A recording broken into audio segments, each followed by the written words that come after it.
Isang mapagpalang umaga sa ating mga kapatid sa Kawan ng Panginoon. Tayo po'y muling darako sa pag-aaral ng salita ng Diyos sapagkat alam po natin na ang ating Panginoon ay patuloy na nagnanais ng pagbabago, kaalaman, karagdagan para sa buhay ng bawat sa atin. Kaya sa oras na to, bago po tayo magsimula sa ating pagbasa, nais ko pong sabihin na ang ating pag-aaral ay patungkol sa iglesia na ating kinabibilangan. Anong plano ng Diyos mga bagay na to? Anong nais ng Diyos para sa atin?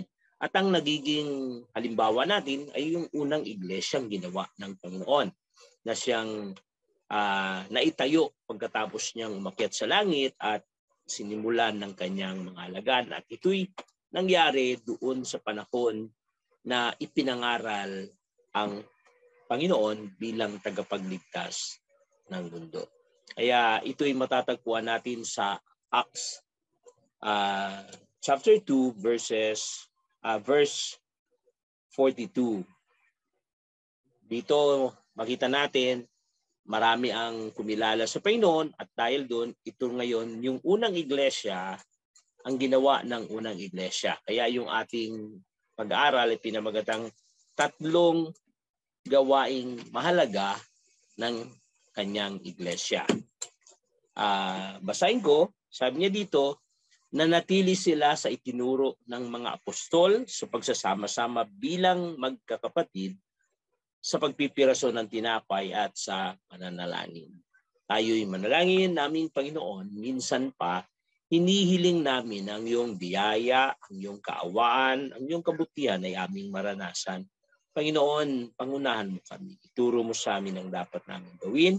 Gabayan mo kami, Panginoon. Alam po namin ang iyong banal spirito ang siyang may kakayahan at mayroong kaalaman sa aming mga kalagayan at kaya mong, Panginoon, punuan ng aming mga kulangan. At dahil sa iyo, Panginoon, kami umaasa na aming maririnig ng malinaw ang iyong salita, pangungunahan mo kami sa paraan na nais mo. Salamat, Panginoon, sa iyo po namin binabalik lahat ng parangal at papuri sa tanging pangalan ng aming Panginoong Yesus. Amen. Dito sa ating nabasa, ito yung unang iglesyang itinayo ng Panginoon na sa pamagitan ng pangangaral ni Pedro. Na itayatag ito pagkatapos nilang marinig na si Jesus ang tagapagligtas at yung kanyang kamatayan ay paraan ng Diyos para sagipin ang ating kasalanan. At siya'y nabuhay na maguli na ang bawat isang makikipag-isa sa Panginoon ay siyang maliligtas. Kaya dahil dito marami ang kumilala, nagpabautismo sa Panginoon. Pero bago ito, ang bilin sa kanila ng Panginoon bago siya umakyat sa langit, yung humayo kayo, mag-evangelize, mangaral, mag-disciple, pagkatapos sabi niya, at sumunod sa aking mga utos. Tatlo yan na mahalaga na inutusan niya yung mga alagad na hanapin niyo yung mga tao, sabihin niyo sa tao yung katotohanan. Pagkatapos, pag sila'y naniwala, sila naman ay turuan. Sila ay palakasin, patatagin. At pagkatapos, ang sumunod ay sila ay turuang maglingkod sa Panginoon sa pamamagitan ng pagsunod sa kanyang utos. At yan yung pamantayan natin sa kawan na ang bawat isa ay hanapin ang mga naligaw. At pag ito'y nahanap, sabi doon, ay alagaan ang nasumpungan. Yan yung ating pinaghahawakan at pinipilit natin maging tapat sa tipanan. Yan yung tatlo na nakakabit sa ating iglesia na ating kinabibilangan. No? Yung tatlo yun, mahalaga. At yun din yung tatlo na ginagawa ng iglesia noon. Kaya dito, makita natin na bakit natin inihukay yung kwento dun sa unang church. Kasi paglipas ng panahon, dahil sa pagbabago-bago ng teknolohiya, ng kultura, ng kaugalian, at maging ng henerasyon, makita natin yung mga nararapat na imahe or katuruan o kahugisan ay nagbabago paglipas ng panahon. Makita natin ang example na lang, ang Pilipinas, dati ang imahe ng Pilipinas ay isang mga simple, payak.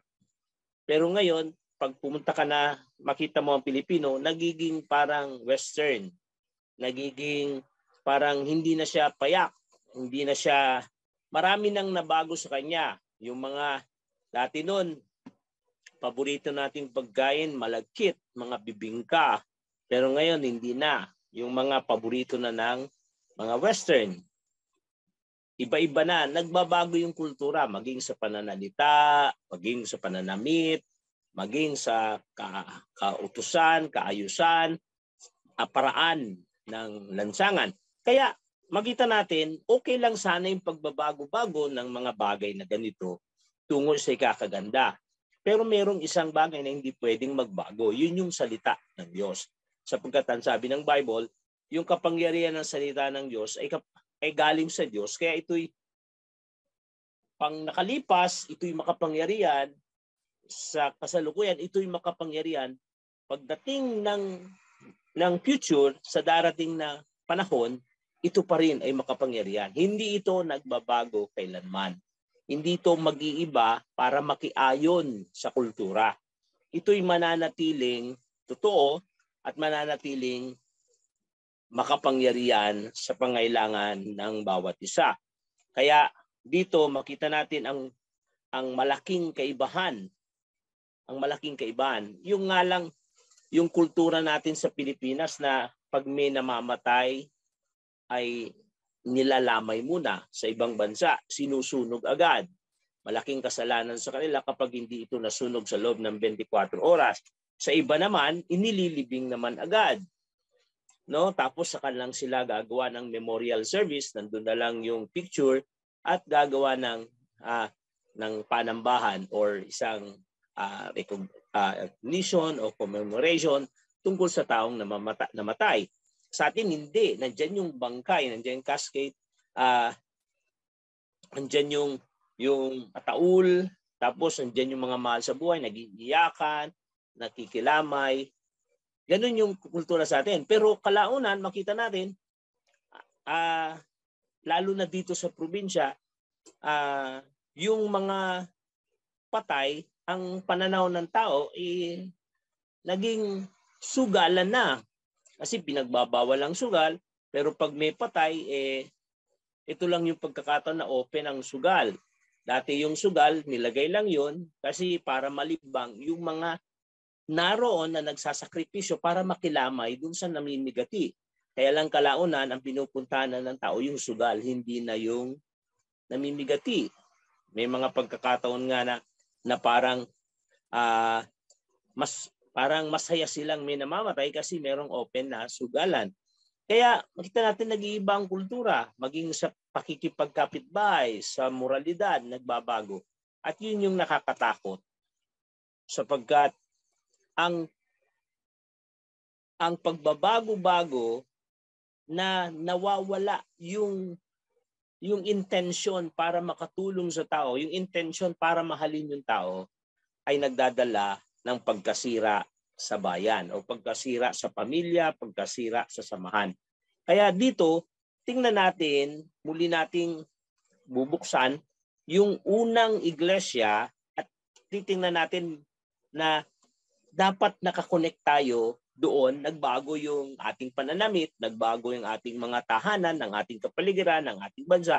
Pero yung katuruan, hindi dapat nagbabago. Ang una, makita natin dito ay yung tinatawag nating katotohanang nagpapalaya. Sabi niya dito, sabi niya dito na natili sila sa itinuturo ng mga apostol. Naging at devoted sila dun sa apostles' teaching. Ito na yung katuruan. Ito na yung doktrina. Minsan may nagtanong sa akin nung ako'y nagtuturo sa isang barangay, ang tanong niya sa akin, Pastor, ba't ang daming reliyon ngayon? Yun yung pinakatanong niya. Ang sagot ko naman, Kung tutusin, ang pagdami ng reliyon, dati pa yan. Panahon pa lang ng Biblia, nung pandumating si Jesus, marami na talagang reliyon.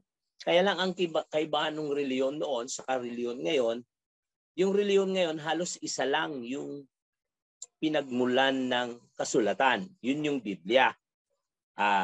Yung Diyos na pinaniniwalaan natin, pare-parehas.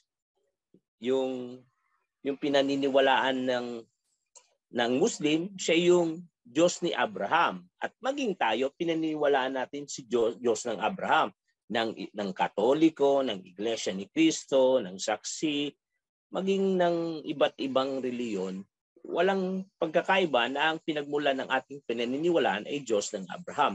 Kaya lang, pagdating nung interpretasyon patungkol sa kung sino ba yung Diyos ni Abraham at ano yung gusto niya, doon tayo nagkakaroon ng pagkakaiba-iba. Kaya nga, sabi doon, nanatili sila sa katuruan ng mga apostol kasi natagpuan nila yung katotohanan. Nakita nila yung bagay na nagpapalaya sa kanila. Una, ang katotohanan ito galing sa Diyos. Hindi ito galing mismo sa apostol. Ito yung naipasa ni Jesus sa mga apostol at ito yung ipinapangaral nila. Wala silang ipinapangaral na galing sa kanila. Maging si Pedro sinabi yan. Wala silang ipinapangaral na pinag-usapan na nila, pinagmitingan nila at yun yung napagpasyahan nila. Katunayan, may eksena nga na nagkaroon ng conflict sa church. Kailangan nilang magdesisyon, nanalangin sila at kalaunan sabi niya, ito'y naging pasya namin pero may kasunod at ng banal na Espiritu. Ibig sabihin, sa bawat desisyon sa loob ng iglesia, ang Panginoon ang siyang nagkokontrol. Hindi tao. Dito sa ating mga panahong reliyon, makita ko na lang yung reliyon na pinanggalingan natin, tingnan niyo yung kaibahan ng paniniwala. Naniniwala rin sila sa Diyos. Naniniwala rin sila sa grace. Kaya lang yung grace na pinaniwalaan nila, hindi katulad ng grace na pinaniniwalaan natin. Tingnan natin maiga. Una, yung Diyos na lumika, ang siyang nagliligtas. Okay, naniniwala rin naman sila na ang Diyos na siyang lumika, ang siyang nagliligtas. Kaya lang, itong Diyos na to, magliligtas siya dahil dun sa sakramento na ginawa nila. Na gumawa ng sakramento ang Diyos na dapat pasukin. Kaya lang, sabi ng Bible, yung Old Sacrament, yung Old Covenant, ay nagdala ng kamatayan, pero yung New Covenant nagdala ng buhay. Tinutukoy nila ay yung pinaniniwalaan ng Hudyo noon sa Old Testament, ng rituals, ng tabernacle, ito'y anino lamang. Tama, ito'y sign lamang ng totoong tipanan. Ito yung tama naman ang paniniwalang yun. Pero gumawa sila ng another na tipanan. Ito yung 7 sacraments. Ito yung katuruan na patungkol sa ano ba ang dapat gawin, ano ba ang dapat gawin. Ito yung dapat. Yung 7 sacraments, ikinote ngayon nila na yun yung sinasabi ng Hebrew. Yung merong isang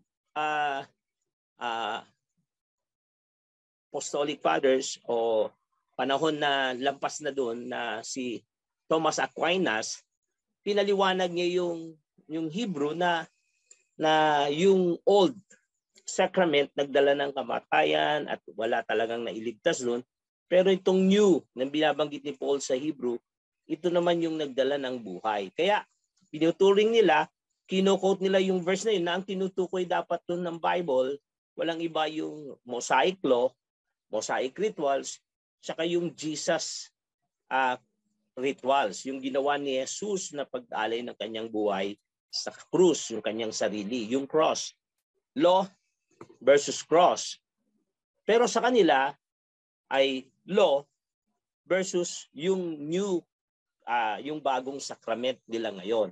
Kaya yun yung kinote nila. Doon naman sa ibang reliyon, nung magbanggit ang Biblia, na mayroong grupo na pinili ang Diyos, inipo niya na walang iba kundi ang iglesia, yung kawan, na balang araw yun lang ang babalikan niya. O kaya itinuring naman nila ang nagliligtas ay yung reliyon na itinatag ng Panginoon at sila yun. Yun naman ang pinipilit naman ng iba. Kaya yung quote na Iglesia ni Cristo, yun yung dinidiin nila na kami yun. Kami yun. Kasi nakalagay dun sa Bible. Pero pag tinignan mo yung petsa kung kailan sila natayo, tsaka kung kailan sinabi yun, malayong-malayo, hindi pwedeng sila yun. Meron namang iba ng paniniwala nila sa katotohanan nandun sa leader. Yung leader na nagsasalita, siya na ngayon yung nagiging makapangyarihan.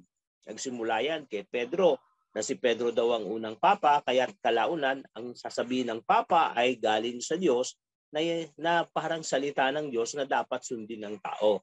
Nakita rin natin sa definition ng forefathers na yung salita ng bishop ay napakalaga na dapat sundin ng tao. Pero alalahanin natin na ang tao nagkakamali rin. Kahit anong posisyon na binigay niyan, kahit gaano yung katapat sa Panginoon, darating ang panahon, magkakasala din. At napag-aralan natin niya sa church history, ang daming mga naging tapat na lingkod ng Diyos na kalaunan nagkamali. Nagkamali ng paniniwala. No?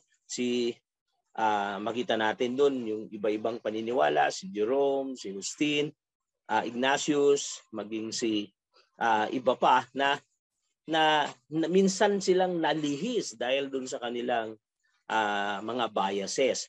At dahil doon, makita natin kapag ang paniniwala mo ay nasa tao, hindi na yun katotohanan. Dito, makita natin yung katotohanan na dala ng mga alagad. Ito yung katotohanan galing sa Panginoong Yesus na nagdulot ng paglaya, nagdulot ng kabutihan, ng katotohanan, nagdulot ng kapangyarihan. Kaya mga kapatid, tayo mismo bilang isang iglesia ay pinili ng Panginoon para pahayagan ng kanyang salita. At yung salita na to ang siyang nagpapalaya sa atin. Itong salita na ito ang siyang naranasan natin. Ito naman ang kaibahan ng Kristiyano dun sa mga Dun sa iba, ang pananaw nila ng kaligtasan ay dala ng sakramento, kaya yung grace, yung parang yung grace nandun sa may sacrament, nandun sa ritual. Pag umattend ka dun at nag-undergo ka dun sa mass or dun sa pag-uwi mo, dala mo yung grace. O kaya, pag makasalanan ka at nag-take ka nung sacrament, pag-uwi mo, wala na yung kasalanan mo. Yun, parang pine-perform from time to time yung sacrament para i-release yung grace. Sa Christians, hindi yun. Sa Christian, nung mamatay si Jesus sa krus at nabuhay na muli, makita natin, dahil doon, yung kasalanan ng tao, grace na yun, na pinatawad ng Panginoon. Ang yun ang grace, yung kasalanan ay pinatawad ng Panginoon nang walang kabayaran para sa tao. Ang kabayaran ay ang dugo ni Jesus. Yun yung grace.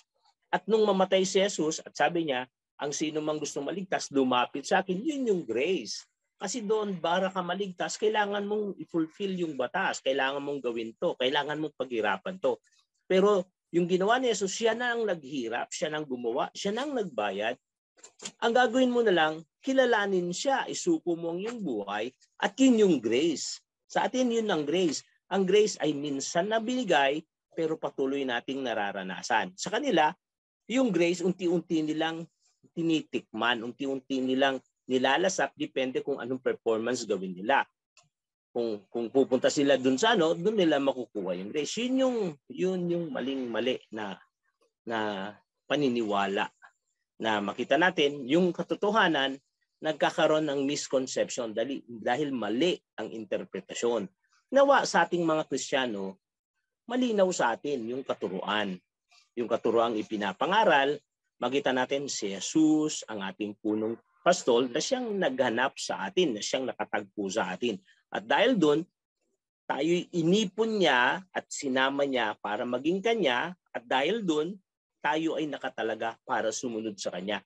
Hindi natin tinanggap ang grace dahil sa ating mga kasalanan. At doon nagtapos. Hindi. Nung tinanggap mo yung grace na yun ang nagbigay ng kakayahan sa atin para magbago araw-araw. Yung grace na yun ang nagbigay sa kakayahan sa atin para ituwid yung ating mga ginagawang hindi maganda. Yung grace na yun ang siyang nagtulak sa atin para patuloy na maglingkod sa Panginoon. Yung grace na yun ang nagtulak sa atin para intindihin yung mga bagay dito sa mundo at gawin yung tama.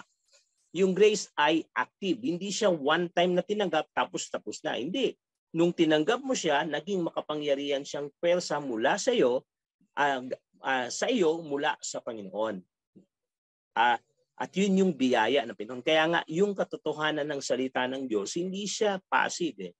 Active siya. Pag natanggap mo yung katotohanan na mula sa Diyos, babaguhin ka niya. At ito yung nangyari sa mga alagad. Makita natin yung 3,500 na nakakilala sa Panginoon, nagsama-sama. Katunayan, mahirap yung nangyari sa kanila kasi under persecution sila pero patuloy silang nagsasama-sama. Pagkatapos, dumating pa yung panahon na mismo yung kanilang ari-arian ay kanilang ipinamigay, ibinenta at pinagati-ati para dun sa mga kapatiran. Makita mo yung kapangyarihan ng grace sa kanila, ang siyang nagbigay ng kakayahan para maging kakaiba sila. Kaya nga, napalaya sila dun sa kapangyarihan ng nakasakal na kaugaliang hindi maganda, kulturang laban sa kabutihan ng Diyos.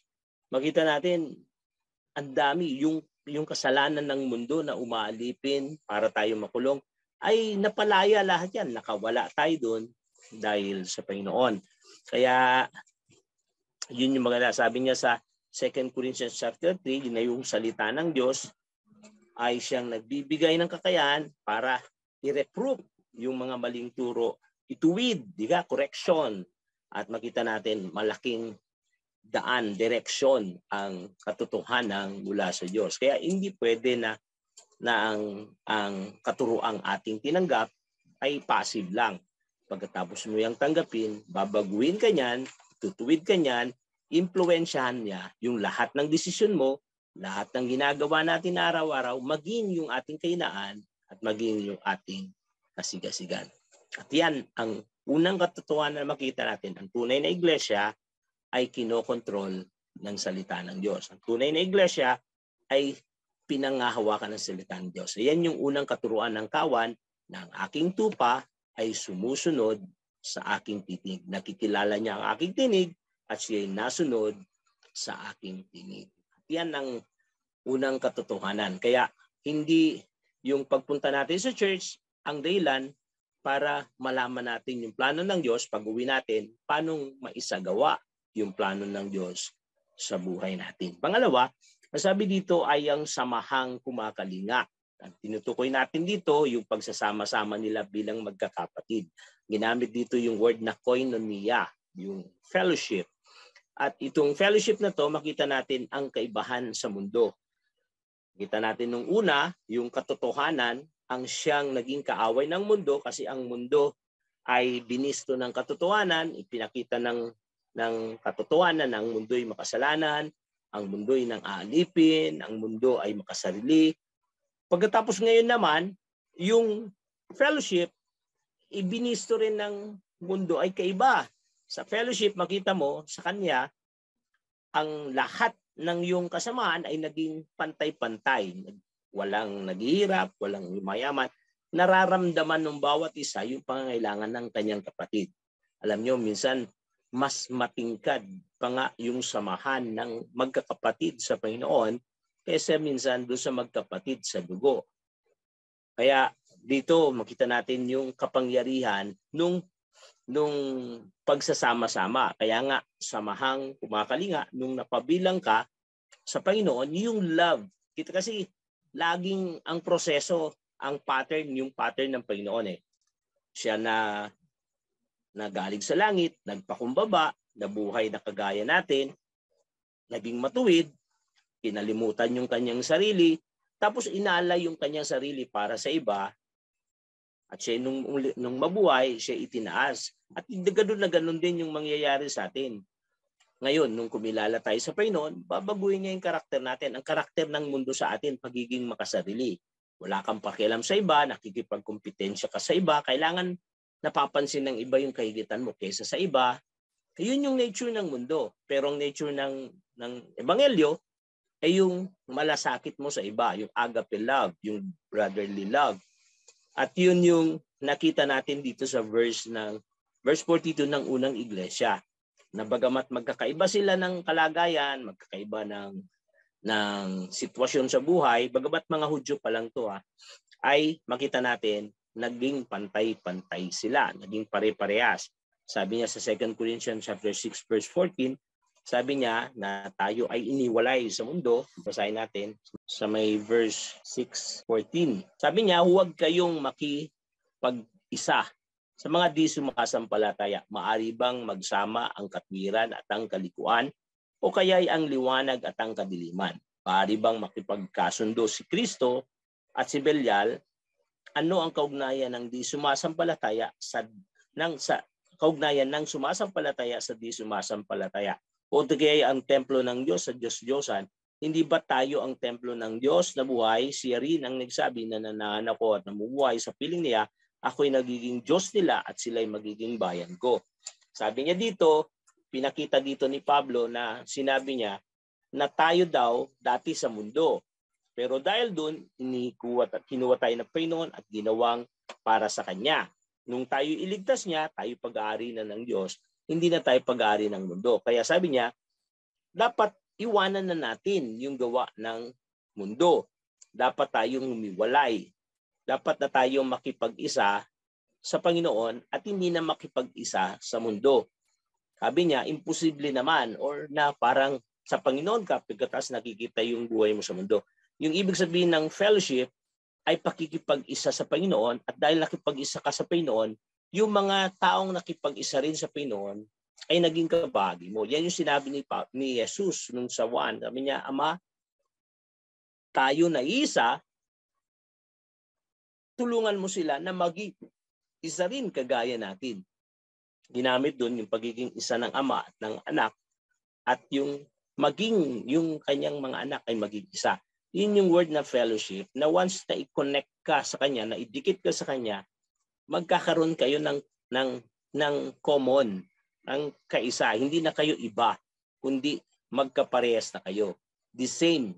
No? Kaya ang mundo, hindi ganun ang konsepto. Ang mundo, laging paligsahan yan. Ang mundo, laging competition yan. Ang mundo, laging una muna yung sarili bago yung iba. Pero sa iglesia, yun yung kakaiba. Kaya mga kapatid, kung mapapansin mo sa loob ng iglesia, dapat wala diyang inggitan, walang awayan, walang paligsahan. Lahat diyan mararamdaman mo yung tunay na pag-ibig. Walang kaplastikan sa loob ng iglesia.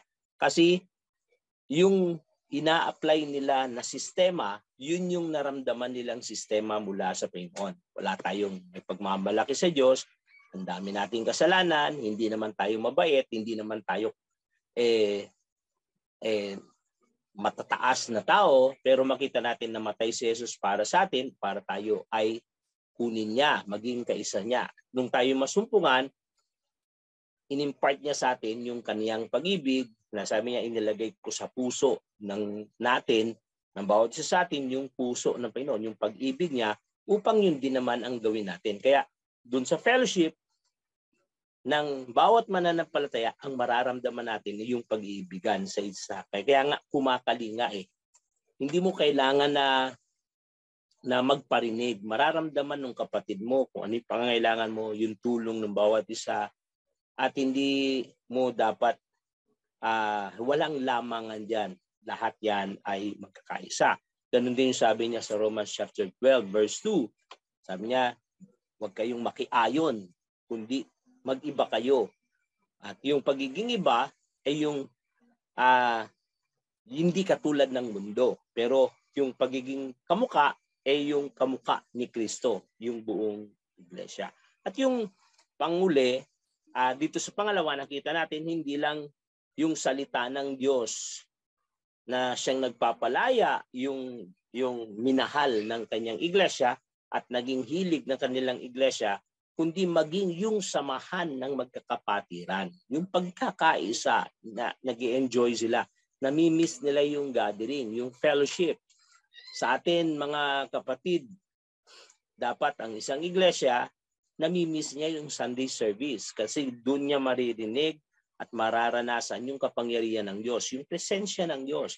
Minsan kaya hindi natin na-enjoy ang Sunday service kasi mas nakafocus tayo dun sa ano yung makukuha natin kaysa dun sa anong ibibigay natin. Yung parang isipin nyo yung isang tao na pupunta sa isang birthday party na yung nag-birthday ay napakahalaga sa kanya. Di ba? Mas mahalaga sa kanya yung daladala niya na ireregalo niya kaysa dun sa nalalaman niyang kakainin niya dun sa lugar na yon. Mas mahalaga sa kanya yung makita niya at mabati at mabigyan ng present, ng regalo, yung taong kanyang pupuntahan. Yun yung kasiyahan na ang nasa isip mo, ano yung mabibigay mo? Ano yung paano mo siya mapapasaya? Na kung saan, baliktad naman doon sa konsepto na, ay, punta tayo birthday party, maraming kainan doon, marami, mabubusog tayo doon. Bagamat totoo naman na walang masama na kumain. Pero ang problema, mas masaya yung konsepto na ikaw yung nagbibigay. Ikaw yung nagbibigay ng kasiyahan doon sa taong may kaarawan. Sa Sunday service, parang ganoon. Ang Diyos natin na siya mapagpala na kaya tayo nag-iipon, kaya tayo nagsasama-sama, una, to bless the Lord. Para parangalan ang Diyos, pasalamatan ng Diyos, magbigay sa Diyos, bigay natin yung ating mga offerings sa Kanya, sacrifices, yung ating pagsamba, yung ating worship, no? Pagkatapos makikita natin, iparamdam naman natin yung pagmamahal natin sa kapwa natin, sa mga kasama natin sa church. At yan ang isang esensya ng isang iglesia. Nakakalungkot yung isang iglesia na papasok at lalabas ka na wala kang nakausap, walang pumansin sa iyo, no? Na pumasok at lumabas ka, paglabas mo pa masama yung loob mo kasi may umirap sa iyo, may mga taong hindi ganoon ang iglesia. Ang iglesia, pag-ibig ni Kristo ang pinaparangal. Maging si Jesus, si Pedro nga at yung mga alagad nagkulang, si Judas nagkulang sa Panginoon, pero makita natin yung approach ni Pedro ng Panginoon kay Pedro. Pagkatapos siya ipagkanulo, makita natin mahal na mahal pa rin ni Pedro ng Panginoon si Pedro. Kaya sa loob ng iglesia, kung may nakagawa man sa ating hindi maganda, pag ang approach mo sa kanya ay galit ka na rin sa kanya, sistema ng mundo yan, hindi yan sistema ng iglesia. Pag may nagkasala sa iyo, dapat kaya mong patawarin kahit hindi pa humingi ng tawad at kaya mong mahalin sa kabila ng kanyang kainaan. Yun yung sistema ng fellowship na tinatawag. Hindi usapan na kung sino siyang tao. Kahit sino man siya, kaya mong gawin yun kasi ginawa sa iyo ng Panginoon yun. At yung panguli, dito tayo magtatapos, yung kahilingang tungo sa tagumpay. Yung tinutukoy kong kahilingan dito ay yung pananalangin. Na sila ay nagsama-sama at nagkatipon para sa pananalangin. Napakahalaga kasi nung pananalangin. Ang ginawa ng mga unang mga alagad dyan, sila ay nagsasama-sama para manalangin. Bakit? Kasi ang pananalangin dito doon ay napakahalaga. Ano bang ibig sabihin ng pananalangin? Ano bang ibig sabihin nito? Ano bang purpose nito? Kung tutusin, marami ang pananaw sa panalangin pagdating ng prayer, pagdating ng pagkain, bago kayo kumain, manalangin ka, ipag-pray mo to, pagtulog sa gabi, bubulong ka sa Panginoon, ingatan mo kami, pagising ng umaga, sabihin mo, Panginoon, salamat sa magdamag na pag-ingat, gabayan mo ko. Parang ganun yung konsepto, parang isang rituals na dapat ginagawa natin, na parang kahit hindi kabisado, pero yung pattern niya halos pare-pares na. Pero kung tutusin, hindi ganun ang panalangin. Ang panalangin, ang sinasabi ng panalangin, pag titingnan natin yung prayer na tinuro ng Panginoong Yesus, malinaw ang katotohanan doon na sinasabi doon sa prayer, ang tao maraming pangangailangan. Ang tao maraming kakulangan. At hindi mo magagawang mabuhay mag-isa kung wala ang tulong ng Diyos. Kaya doon sa prayer, sinasabi mo, Panginoon, tulungan mo ako kasi hindi ko kayang mabuhay. Yun ang ibig sabihin ng prayer. Kaya sinasabi ko nga, kahilingang tungo sa tagumpay. Kaya nananalangin sila, umiling sila para magtagumpay sila. Yung tagumpay na galing sa kamay ng Diyos, hindi galing sa kakayahan at kamay ng tao. Kaya katagumpayan na nagmumula sa Diyos. Ito yung provision ng Panginoon. Diba? Naalala natin si Pedro nung nakakulong, nanalangin yung mga alagad, makita natin gumawa ng paraan. Kasi kung titingnan natin yung kapangyarihan ng mga alagad, wala silang kakayahan. Hindi nila kayang iligtas si Pedro kasi maging si Santiago napugutan ng ulo eh. Pero nanalangin din sila. Pero makita natin nung nahuli si Pedro, nanalangin uli sila kasi alam nila wala silang magagawa. Kaya nung nailigtas si Pedro, nagpuri sila sa Panginoon kasi alam nila kamay ng Panginoon ang gumalaw dun sa oras na yun. Para sinabi nila, Panginoon, wala kaming magagawa, pero isa lang magagawa namin, magtiwala sa iyo sapagkat alam namin meron kang magagawa. At yun yung ating sinasabi sa Diyos sa tuwing tayo'y nananalangin. Yun yung purpose ng Panginoon sa atin. Bawat isa sa atin may purpose. Lahat tayo na may pangarap tayo sa sarili natin. Pero ang tanong, pangarap din ba ng Diyos yung pangarap mo? May pangarap ang mundo sa atin. Merong gustong gawin ng mundo sa atin, kaya yung mundo patuloy tayong hinihikayat. Ginagawa niyan lahat ng paraan para sabihin sa atin, hindi ka mabubuhay nang wala ako. Lahat ng meron ako, ito yung kasiyahan mo. Ito yung magbibigay sa iyo ng kasapatan. Kaya lahat ng paraan ginagawa ng mundo para maakit tayo sa Kanya. Kita natin ang katakot-takot na paraan ng mundo na nagiging kalaban ng Panginoon. Walang masama yung magsaya at tangkilikin mo yung mga ino-offer ng mundo basta't hindi ito makakasira sa relasyon mo sa Panginoon. Pero kung ito na yung makakasira ng relasyon natin sa Panginoon, ito na yung problema. Maging ang hindi lang mundo, maging si Satanas may plano sa atin. Sabi diyon, to kill, to destroy, to steal. Yun yung plano ni Satanas. Yun ang purpose niya kung bakit siya pumunta. Pero ang purpose ng Diyos, iba sa purpose ni Satanas. Kaya nga, merong prayer. Sinasabi natin, Panginoon, merong prone ako. Parang sa pagkakamali. Prone ako sa kapamakan. Kasi may pangarap din si Satanas sa akin. May pangarap din ang mundo sa akin. Mahina ako para tanggihan sila.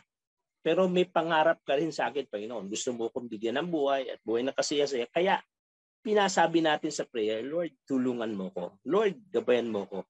Kaya makita natin dun sa the Lord's Prayer, ang lagi sinabi dun, maging sa pagkain, dapat araw-araw hinihingi natin. Maging sa pagpapatawad, dapat hinihingi natin. Kasi hindi talaga natin kayang magpatawad. Maging sa paglayo sa kasalanan, hinihingi natin. Iadya mo kami sa masama. Di ba? Sabi niya. Tapos, maging sa lahat ng bagay, makita natin, hinihingi natin. Pinapakita ng Panginoong Yesus na tinuro niya sa alagad, ang tao hindi mabubuhay sa sarili niya kasi hindi niya kaya. Pero dahil sa Panginoon, magagawa ng tao maging matagumpay. Dahil sa panalangin at pagsuko sa Panginoon, nagiging matagumpay yung bawat sa atin. Kaya dito, makita natin ang purpose talaga ng prayer to surrender. To surrender all things to God. Yun yung gusto ng Diyos para sa atin. Suko natin ang lahat. Kaya meron ngang meaning nun, ang totoong tagumpay ay hindi yung nagawa mo yung gusto mo. Ang totoong tagumpay ay yung nagawa ng Diyos yung gusto niya para sa buhay mo. Ang malungkot, maraming tao, hindi niya alam kung anong gusto sa kanya ng Diyos. Hindi niya alam yung purpose niya kung bakit siya pinili ng Diyos. Bilang isang iglesia, dapat alam natin yung plano ng Diyos sa pamamagitan ng panalangin. No? Sabi niya doon sa Romans 12 verse 2, sabi niya, do not be conformed but be ye transformed by renewing of your mind. Sabi niya, upang mapatunayan niyo kung ano ang kalooban ng Diyos. Diba? Kaya yung sistema ng pansarili nating kakayan, isusuko natin yan. Babaguhin natin yung ating kaisipan upang isuko natin yung ating kagustuhan at hayaan natin ang kagustuhan ng Diyos. Yan ang unang ginawa ng iglesia. Kaya makita natin yung mga bagay na kahanga-hanga, nagawa nila. Yung magbenta ka ng lupa at ipamigay mo at ihati-hati sa magkakapatid, isang mabigat na bagay yan. Yung nananatili sila kahit na ang tingin sa kanila oposisyon o isang nagpapasimulang reliyon, kahit nakabastusan ang naririnig nila, yung Diyos na pinaniniwalaan yung tagapagligtas, andun, pinako sa krus. Nakakaya. Pero wala silang pakialam dun kasi alam nila na yung tinanggap nila ay ang Panginoon na siyang nagbibigay ng kakayahan. Kaya nga, ulitin ko, una, ang tatlong mahalagang ginawa ng unang iglesia ay yung pananatili sa katuruan ng Diyos. At dahil dito, yung katotohanan na yun ang siyang nagpalaya sa kanila sa anumang pagkabihag ng mundo o pagkahibihag ng sariling buhay.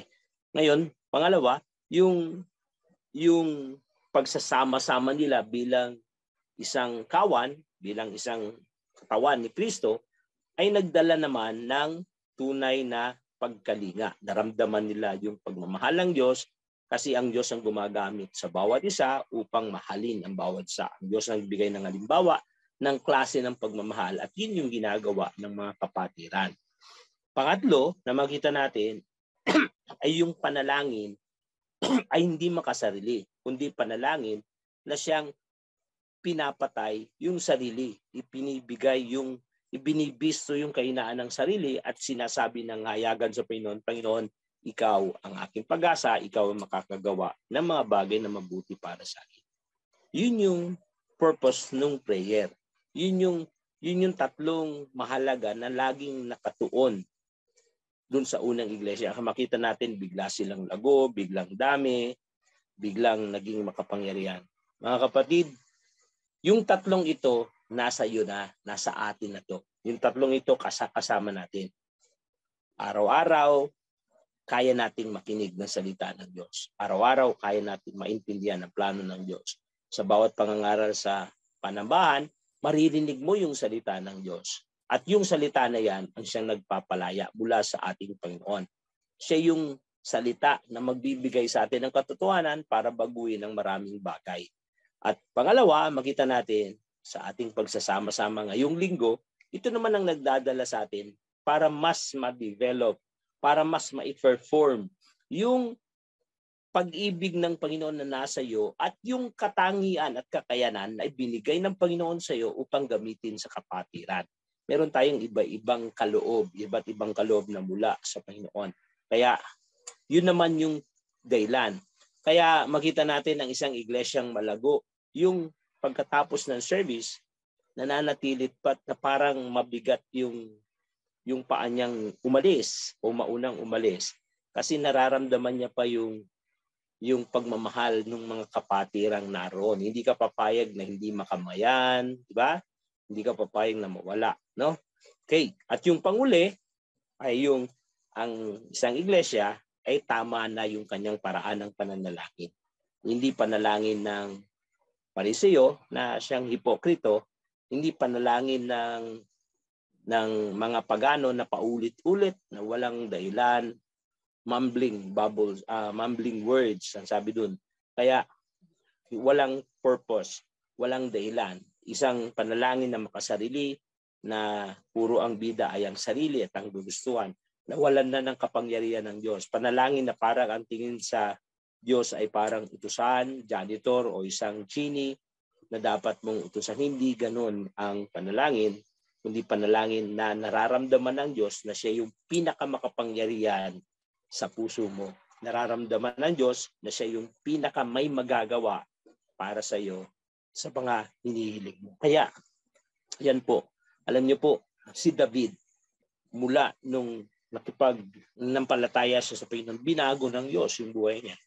Makita natin yung kanyang karakter, yung kanyang buhay, ay nabago. Yung kanyang pananaw mula sa pagiging pastol, iba na ang tingin niya kay Goliath, iba ang tingin ng tao kay Goliath. Sa kanya, tingin niya kakaiba, sapagkat yung pananampalataya niya ay naitanim na.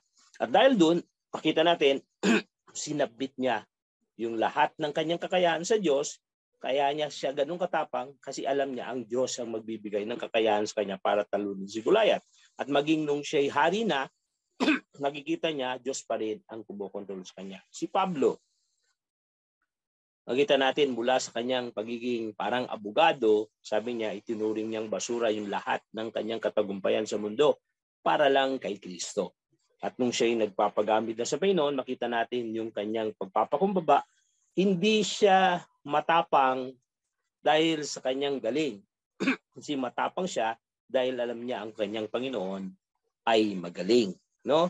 At yun yung bunga. Yes, sila yung mga bunga ng unang iglesia. Sila yung maging si Pedro, makita natin na una yung sistema ng mundo umiiral sa kanya, panay paligsahan, panay comparison. Pero nung ang Panginoon na ang kumokontrol sa kanya, hindi na siya gagalaw ayon sa sarili niya. Lagi niyang hinihingi sa Panginoon yung gabay at panuntunan. Makita natin, maging yung kamatayan niya, ayaw niyang ipantay yung sarili niya sa kanyang Panginoon. Kaya sabi niya, nakakaya sa aking Panginoon kung ipapako niyo sa krus. Pwede ba ibaliktad niyo yung krus sa kanyo ko ipako? Kaya inverted cross yung kinamatayan ni Jesus. Kasi maging sa kamatayan, ayaw niyang ipantay yung sarili niya sa Panginoon. Mga kapatid, maging yung pinag-aaralan natin na church history, lahat sa kanila ay nagiging isa ang naging pattern. Naging kawangi sila ni Kristo, naging kapangyarihan nila ang salita ng Diyos, naging bahagi sila ng paglago ng Iglesia na Pinoon sa pakikipagsama sa kapwa nila Kristiyano, at higit sa lahat, naging matagumpay sila ayon sa plano at kakayahan ng Panginoon. Excuse me. Kaya mga kapatid, ito po yung ating panalangin sa bawat isa sa atin sa kawan, na ang kanyang salita ay maging makapangyarihan, na ang kanyang ang ating iglesia na pinagkatiwala ng Panginoon, na bawat isa maramdaman yung pagmamahal ni Kristo. Hindi ka papasok ng iglesia at aalis ng iglesia na walang naramdaman. Kundi mararamdaman ng bawat isa na ang Panginoon ay naroon. Okay?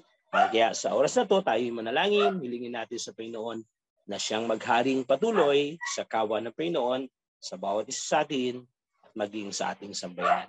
Aming Panginoon, salamat po sa iyo sapagkat alam po namin nang galing sa iyo ang lahat ng bagay na mabuti. At ngayon, kami po'y nagpapakumbaba na pangunahan mo kami, turuan mo kami.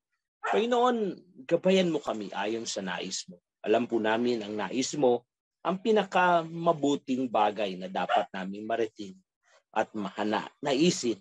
Tulungan niyo kami, Panginoon, sa aming kalagayan na iparanas mo pa ang Panginoon sa amin yung pagbabago na nais mo. Sa pamagitan ng iyong katuruan, ng iyong salita, makita namin ang katotohanan na dapat naming malaman upang kung ano man yung mga bagay na hindi pa namin naisusuko, ito'y aming pakawalan at hayaan mo, Panginoon, na mangyari ang nais mo. Gawin niyo po, Panginoon, ang aming mga pakikipag-isa sa aming kapatid ng kasiyahan galing sa iyo. Kung paanong yung kasiyahan mo nag-uumapaw nung kasama mo ang iyong mga alagad.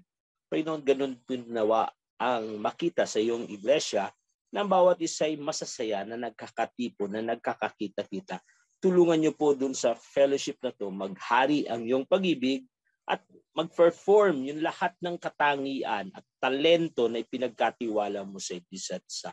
Tanggapin ng bawat isa ang kanyang kapwa at maging pagpapala para sa iba. Amin ding panalangin ang iyong pangunguna para sa panalanginan. Tulungan niyo po kami, Panginoon, patuloy na isuko ang lahat ng bagay para sa iyo. Huwag niyo pong hayaan na matapos ang buhay namin sa mundo na hindi namin magawa ang nais mo. Bagkus, makita namin yung dahilan kung bakit kami naririto, kung bakit kami naglilingkod sa iyo. Salamat, Panginoon. Panalangin namin ang pagpapala sa iyong mga anak, biyaya, bendisyon, at pag-iingat ang aming panalangin sa bawat isa sa kanila, 10 ng kanilang buong sambayanan. Dalangin din namin ang pag-iingat mo sa aming mga mahal sa buhay na malayo sa amin. Ingatan niyo po sila at gabayan, ilayo sa kapamakan. Panginoon, ito po ay aming panalangin na may pasalamat at panalangin ng pagpapala sa bawat isa. Sa pangalan ng Panginoon Jesus. Amen.